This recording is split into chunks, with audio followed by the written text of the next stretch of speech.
ମାନେ ସମସ୍ତେ ଜାଣିଛେ ପ୍ରକୃତରେ ଜୀବନକୁ ଆମେ ଯେତେ ସହଜ ବୋଲି ଭାବି ପ୍ରକୃତରେ ଜୀବନଟା ସେତେ ସହଜ ନୁହେଁ।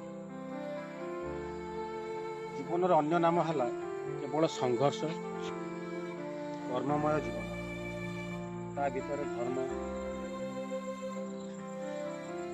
କର୍ମ ଏବଂ ଦାୟିତ୍ୱର ବୋଝକୁ ଲଦି ଲଦି ଜୀବନ ସାରା ସଂଘର୍ଷ କରି ଚାଲିବାକୁ ପଡ଼େ।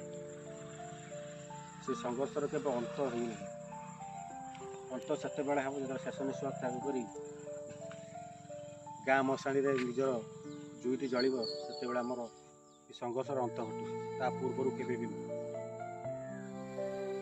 ନିଜ ଖୁସି, ନିଜ ହସ, ନିଜ ସୁଖକୁ ପାଦରେ ଦଳି ଦେଇ, ବଳି ଦେଇ, ଜଳାଞ୍ଜଳି ଦେଇ ଅନ୍ୟ ମୁହଁରେ ଚେନାଇ ହସ ଫୁଟେଇବା ଆମର କର୍ତ୍ତବ୍ୟ ଆଉ ଦାୟିତ୍ୱବୋଧ ହେଇଯାଏ।